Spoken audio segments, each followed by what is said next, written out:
அனைவருக்கும் வணக்கம். நேத்தைக்கு சட்டமன்றத்தில் என்ன நடந்துச்சு அப்படின்றது நம்ம எல்லாருக்குமே தெரியும். மாண்புமிகு எதிர்க்கட்சி தலைவர் திரு உதயநிதி ஸ்டாலின் அவர்கள் ஆளுங்கட்சியை போட்டு புரட்டி எடுத்துட்டாப்ல. மாண்புமிகு முதலமைச்சர் விஜய் அவர்கள் மாமா விஜய் அவர்களை போட்டு கடுமையான தாக்கி இருந்தார். தாவேகா கவர்மெண்ட்டுக்கு புதுசா ஒரு பேரையே வச்சுட்டாப்லங்க மனுஷன், சோஃபா மாடல் அப்படின்ட்டு. புஷ்பா பட பாணியில் ஆட்சி நடக்குது, இது ஒரு சோஃபா மாடல் அரசு அப்படின்னு சொல்லிட்டு ஒரு பேரை வச்சுட்டாரு. அது மட்டும் இல்லாமல் நிறைய கேள்விகளையும் பயங்கரமாக கலாய்ச்சம் விட்டுட்டாரு முதலமைச்சர் விஜய் அவர்களையும் தாவேகாவையும். அந்த ஸ்பாட்லேயே விஜய் அவர்களுக்கு பதிலளிக்க திராணி இல்லை. விஜய் அவர்களுக்கு எதுவும் தெரியாது அப்படின்றது நம்ம நேற்றுக்கு காணொலியில் பேசியிருந்தோம். எதுவுமே பதில் சொல்லலைங்க. வீட்டுக்கு போனதுக்கப்புறம் பக்கமாக உட்காந்துருந்து டைப் பண்ணியிருக்காருங்க. அங்கே வீட்டில் ஜானராக்கியசாமி ஆதவர்ஜுனா எல்லாரும் வாங்க, எல்லாரும் என்ன சட்டமன்றத்தில் என்ன இப்படி பேசுகிறாங்க, ஏன் இமேஜுக்கு என்ன ஆகிறது, இப்படிலாம் கேள்வி கேட்பாங்கன்னு என்கிட்ட ஏன் நீங்கள் முன்னாடியே சொல்லலை? பஸ்ஸில் ஏறுறப்போ எவ்வளோ மாசாக இருந்துச்சு, முன்னாடி என் ரசிகர்கள்லாம் எவ்வளோ அழகாக நின்று கை தட்டி விசில் அடித்து கொண்டாடினாங்க. நான் பாட்டுக்கும் அழுற மாதிரி நடித்தேன், நான் பாட்டுக்கும் வசனம் பேசினேன், டிவிக்கே டிஎம்கேன்னு பேசினேன். இங்கே என்ன எனக்கு எதுவுமே பண்ண முடியல. நான் குதிரை வேகிற அரசு இல்லை, நாங்கள் குதிரை வேகத்தில் போகக்கூடிய அரசுன்னு சொல்கிறேன். எதிரில் யாருமே என்னை கைத்தட்டி விசில் அடிக்க மாட்டேங்கிறாங்க.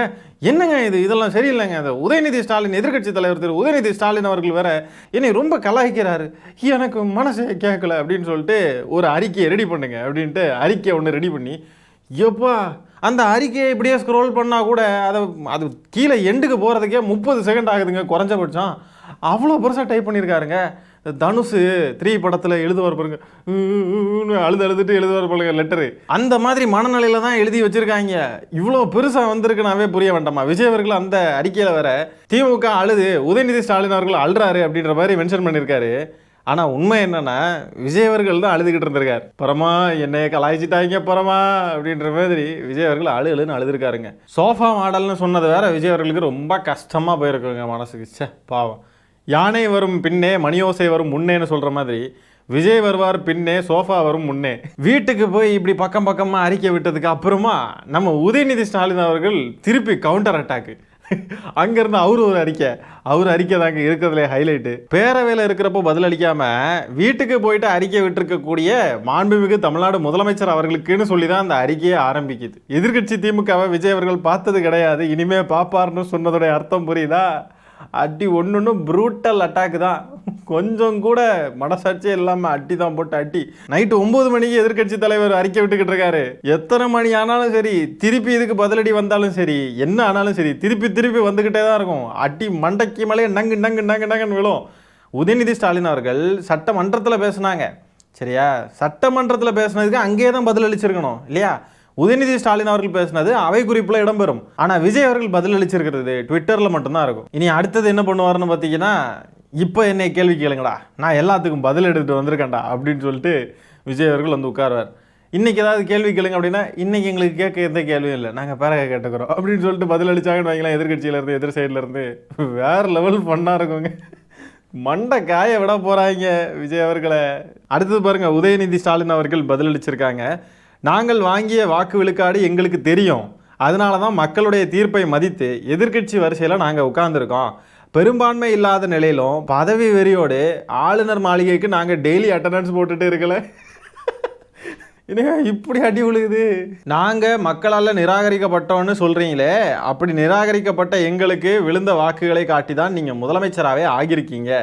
அதை மறந்துட்டீங்களா சிஎம் சார்? என்ன ஸ்டாலின் அங்கிள், என்ன சிஎம் சார், ஸ்டாலின் சார் இப்படின்லாம் பேசிக்கிட்டு இருந்தார் இல்லையா? அது இப்போ திருப்பி இங்கே வருது பாருங்க.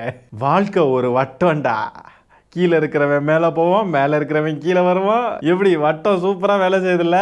2006 அமைஞ்ச திமுக ஆட்சியை பற்றி போஸ்ட் பண்ணியிருக்கீங்களே, அந்த சமயத்தில் உங்களை போல எதிர்தரப்பு எம்எல்ஏக்களை கடன் வாங்கியோ, குதிரை பேரத்தில் விலைக்கு வாங்கியோ, எந்த கட்சியையும் பிளவுபடுத்தியோ, சோஃபா செட் அனுப்பியோ அமைக்கப்பட்ட ஆட்சி அது இல்லை. சோஃபா செட்டு முழுக்க திமுக கூட்டணி கட்சிகளின் ஆதரவோட மக்களால் தேர்ந்தெடுக்கப்பட்ட ஆட்சி தான் அது. அதை உங்களுக்கு சொல்ல மறந்துட்டாங்க போல. ஏன்னா அவருக்கு தெரியாதுன்றதை குத்தி காட்டுறாரு. உங்களுக்கு தெரியாது சார், சிஎம் சார், உங்களுக்கு எதுவுமே தெரியாது, யாரோ உங்களுக்கு சொல்லி கொடுத்து தான் இதுவே தெரிஞ்சிருக்கு. இதை சொல்லி தந்தவங்க உங்களுக்கு இதை சொல்லித்தர மறந்துட்டாங்க போல அப்படின்னு சொல்லிட்டு இப்படி அப்படியே நுணுக்கமாக குத்துறாருங்க. வேற லெவல் ஃபன்னு தான். திராவிட முன்னேற்ற கழகம் 2026 தேர்தலில் தோற்று போயிருக்கலாம். ஆனால் திராவிட மாடல் ஆட்சியின் மக்கள் நலத்திட்டங்கள் தொடரும் என உங்கள் வாயாலேயே சொல்ல வைத்தது தான் எதிர்கட்சியாக எங்களோட வெற்றி அப்படின்னு போட்டு கீழே ஹேஷ்டேக் சோஃபா மாடல்னு போட்டு விட்டுருக்காருங்க. இனிமேல் சோஃபா மாடல் அரசு தான். சோஃபா அனுப்பி அனுப்பி எதிர்கட்சி எம்எல்ஏக்களை எல்லாம் விலக்கி வாங்கி அந்த எம்எல்ஏக்களுடைய ஆதரவுகளை இப்போது விஜய் அவர்கள் பெற்றிருக்கிறார். அந்த சோஃபா எதுக்கு அனுப்புனார், அந்த சோஃபாவுகளை என்ன இருந்துச்சு எல்லாம் நமக்கு தெரியும். சோஃபா மாடல் ஆட்சிங்க இது. சோஃபா இல்லைன்னா ஆட்சியே கிடையாதுங்க. விரட்டி விரட்டி அடிக்கிறதுன்னு சொல்லுவாங்கள்ல, அது இதுதான். நீ எங்கே போனாலும் நான் விட மாட்டேன்டா, நீ வேணா என் ஏரியாவுக்கு வாடா, நீ வேணா என் ஏரியாவுக்கு வாடான்னு சொல்லிட்டு விஜய் அவர்கள் ஓடுறாரு. நம்ம உதயநிதி ஸ்டாலின் அவர்களும் சுந்தர் சி மாதிரி தான். நீ எங்கே போனாலும் விட மாட்டேன்டியே மோன. முதலமைச்சர் விஜய் அவர்கள் சட்டமன்றத்தில் என்ன சொல்லியிருக்காங்கன்னு பார்த்தீங்கன்னா, போன திமுக ஆட்சியில் நான் கொண்டு வந்த நலத்திட்டங்கள் எதுவும் நாங்கள் நிப்பாட்ட மாட்டோம், நாங்கள் கண்டினியூ பண்ணுவோம்னு சொல்லிட்டாங்க. நல்ல விஷயம். இதே விஜய் அவர்கள் பதவியேற்பு விழாவில் கஜானா காலியாக இருந்துச்சுன்னு சொன்னார். திமுக எதுவுமே செய்யலை, மக்களுக்காக திட்டங்கள்லாம் எதுவுமே கொண்டு வரலன்னு சொல்லி பிரச்சாரத்தில் சொல்லிக்கிட்டு இருந்தார். கஜானா காலியாக இருக்குன்னு சொன்னீங்களே விஜய் அவர்களே, இப்போ மட்டும் எப்படி நீங்கள் அந்த திட்டங்களை கண்டினியூ பண்ணுவேன்னு அப்போ சொல்கிறீங்க? ரெண்டாவது, மக்கள் நல திட்டங்கள் எதுவுமே திமுக பண்ணலை, எதுவுமே கொண்டு வரலன்னு சொன்னீங்களே, இப்போ நீங்கள் எந்த திட்டத்தை பற்றி அப்போ பேசிக்கிட்டு இருக்கீங்க? திமுக கொண்டு வரவே இல்லைனா நீங்கள் எந்த திட்டத்தை கண்டினியூ பண்ணுவேன்னு சொல்கிறீங்க? போன ஆட்சியில் நடந்த திட்டங்கள், போன ஆட்சியில் இருந்த விஷயங்கள்லாம் நாங்கள் கண்டினியூ பண்ணுவோன்னு சொல்கிறீங்களே, அது எதை சொல்கிறீங்க? அப்போது முதலமைச்சர் விஜய் அவர்கள் ஆட்சிக்கு வர்றதுக்கு முன்னாடி பேசுனது எல்லாம் பொய்யும் புரட்டும். ஆட்சி பொறுப்பேற்ற அன்னைக்கு பேசுனதும் பொய் தான். கஜானா காலியாக இருக்குது, மொத்தமாக வலிச்சு எடுத்துகிட்டு போயிட்டாங்கன்னு சொன்னார். அப்படி மொத்தமாக வலிச்சு எடுத்துக்கிட்டு போகிறதுக்கு அது ஒன்றும் மன்னர் ஆட்சியில் இருந்த கஜானா மாதிரி அப்படியே பூட்டி வச்சிருக்கலாம் மாட்டாங்க. கேஷ் ஃப்ளோ எக்ஸ்பெண்டிச்சர் ரெவன்யூ எல்லாம் மாறி மாறி போய்கிட்டு வந்துட்டு தான் இருக்கும். ஆகவே மக்களை முட்டாளாக ஆக்கி தான், மக்களை ஏமாற்றி தான் இந்த ஆட்சியை விஜய் அவர்கள் பிடித்திருக்கிறார் என்பது வெட்ட வெளிச்சமாக இதிலிருந்து தெரியுது. ஆனால் ஒரு முதலமைச்சர் என்றும் பாராமல் இப்படி எல்லாரும் அசிங்கப்படுத்துறாங்களே. உன்னை அசிங்கப்படுத்துனதுக்கு 6 நாள் அரசாங்க லீவே உள்ளாம் போல, அவ்வளோ பெரிய அகாடா நீ. எனக்கு விஜய் அவர்களை நினைச்சா அந்த பவர் ஸ்டார் காமெடி ஒன்று தாங்க ஞாபகம் வருது. சட்டமன்றத்தில் பதிலளிக்காம வீட்டுக்கு போய் உட்கார்ந்துருந்து பதிலளிச்சிருக்காரு பாருங்க, அதை பார்க்குறப்போ இந்த சீன் தான் ஞாபகம் வருது. அந்த சீனை பார்த்துருங்க. இந்த நாள் உன் டைம்ல நோட் பண்ணி வச்சுக்கோ. எப்படி எங்களை ஏமாத்தி குடிக்க வச்சு சோமியாட்ட கெட்ட பேர் எடுத்து கொடுத்தியோ அதே போல. ஹலோ, நான் வீட்டுக்கே போயிட்டு இன்னும் தனியா பேசிட்டு இருக்கேன். முரட்டு ஃபன் நடந்துகிட்டு இருக்குங்க. ஆனால் தினமும் இவ்வளோ நாளும் அரசியலில் ஆர்வம் பெருசாக காட்டாதவங்க கூட இப்போ அரசியலில் பயங்கரமாக ஆர்வம் காட்டுறாங்க. இன்க்ளூடிங் தாவேக்காவுடைய ரசிகர்களையும் சேர்த்து தான் சொல்கிறேன். பார்க்கட்டும், அரசியல் எல்லாம் பார்க்கட்டும், பார்த்து தெரிஞ்சுக்கட்டும். ஏன்னா அண்ணனை யாருமே எதிர்த்து கேள்வி கேட்காத ஒரு நிலை இருந்துச்சு இவ்வளோ நாளும் தமிழ்நாட்டில். அவர் பாட்டுக்கு பஸ் மேலே ஏறி நின்று பேப்பரை வாசிச்சுட்டு டைலாக் விட்டுக்கிட்டு போவார். அப்போ எல்லாரும் விசில் அடித்து பார்த்துக்கிட்டு இருந்தாங்க. இப்போ தான் ஆக்சுவல் பாலிடிக்ஸுக்குள்ளே அண்ணன் என்டர் ஆகிருக்காரு, ஆட்சியவே பிடிச்சிட்டாரு, ஜாலியாக இருந்தானுங்க. விஜய் அதிகமான வாக்குகள் பெற்று முன்னிலை வகிக்கிறார் அப்படின்ற விஷயம் தெரிஞ்ச அன்னைக்கு தான் அவனுக்கு கடைசியாக மகிழ்ச்சியாக இருந்த நாள். அதுக்கப்புறம் அவனுங்க முகமெல்லாம் சோகமாக தான் இருக்குது. ஜெயிச்சுட்டா மகிழ்ச்சியாக இருக்கலாம், ஜாலியாக இருக்கலாம்னு நினச்சானுங்க.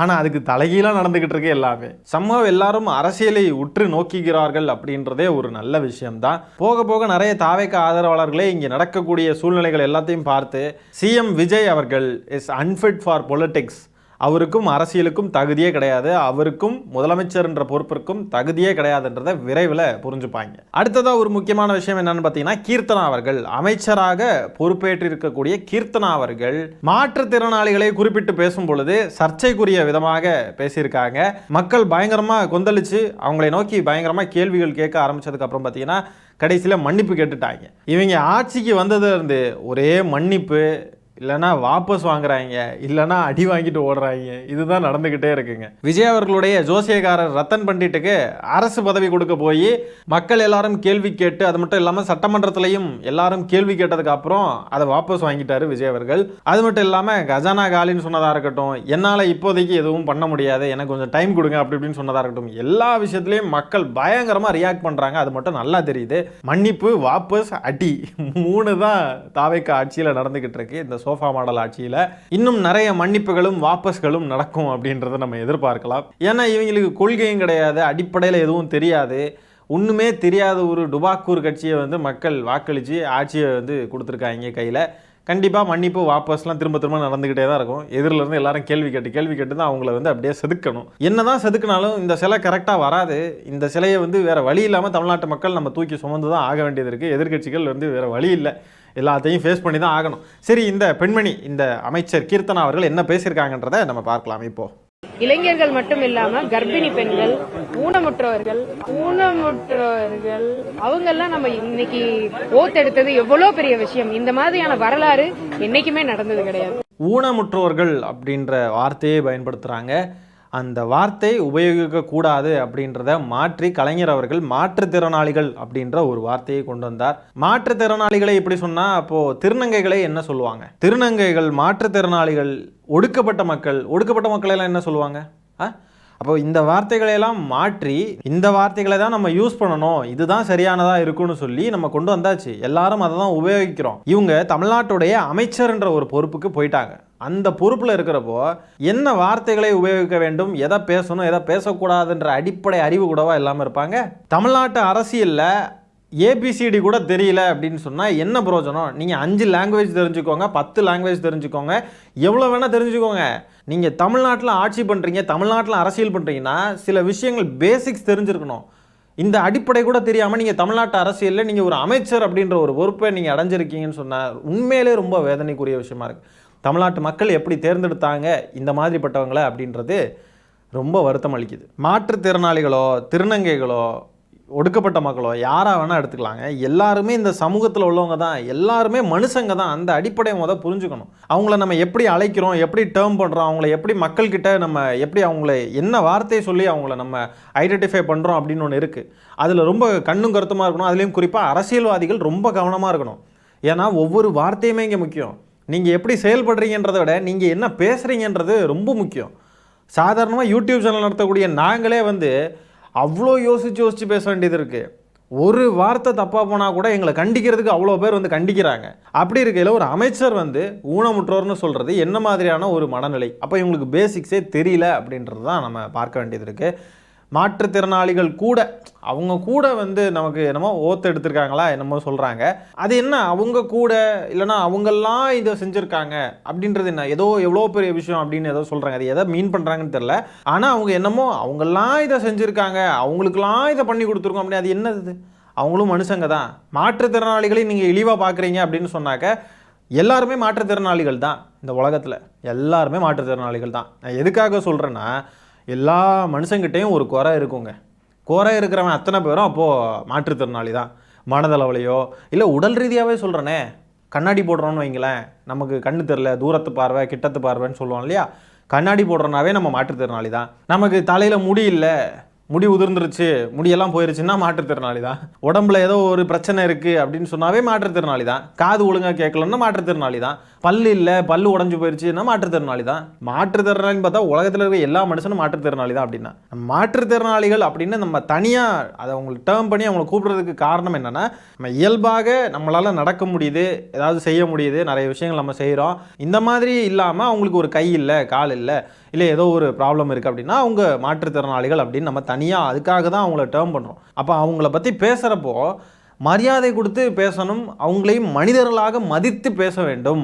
கொஞ்சம் கூட அவங்க மனசு கஷ்டப்படுற மாதிரியோ, அவங்க நம்ம ஏன்டா இப்படி பிறந்தோம், இல்லைனா நமக்கு ஏன் இப்படி ஆச்சுன்னு சொல்லி வருத்தப்பட்டு வாழ்கிற விதமாகவும் அவங்க ஃபீல் பண்ணிடக்கூடாதுன்றதுக்காக தான் மாற்றுத்திறனாளிகள் அப்படின்னு நம்ம சொல்கிறோம். ஊனமுற்றோர்களே அவங்களையும் நம்ம சேர்த்து இது பண்ணோன்னா எவ்வளோ பெரிய விஷயம் அப்படின்ற மாதிரிலாம் பேசுகிறது அவங்களுக்கு எப்படி ஹர்ட் ஆகும் தெரியுமா? ஆகவே அமைச்சர் கீர்த்தனா அவர்கள் இதை திருத்திக்கணும். இனிமேல் இந்த மாதிரி பேசக்கூடாது. வேணும்னே அவங்க ஹர்ட் பண்ணியிருப்பாங்க அப்படின்னு நம்ம சொல்ல முடியாது. இந்த வார்த்தையை வேணும்னு பேசியிருப்பாங்கன்னு சொல்ல முடியாது. எனக்கு அப்படி தோணலை. ஆனால் கண்டிப்பாக அவங்களுக்கு அடிப்படை தெரியல. அடிப்படையாக இங்கே எப்படி பேசணும் அப்படின்றதெல்லாம் கற்றுக்கிட்டு ஒழுங்காக பேசுனாங்க, வார்த்தைகளை கவனமாக உபயோகித்தாங்க அப்படின்னா நல்லா இருக்கும்னு சொல்லி நான் கேட்டுக்கிறேன். ஊனமுற்றவர்கள்னு சொல்லிக்கிட்டு இருந்த வார்த்தையை மாற்றுத்திறனாளிகள்னு மாற்றினார் கலைஞர். இப்போ விஜய் அவர்கள் மாற்றம்னு சொல்லி மாற்றுத்திறனாளிகள்ன்ற வார்த்தையை ஊனமுற்றோர்னு திருப்பி மாற்றிட்டார். ஆக இதுதான் அந்த மாற்றம்.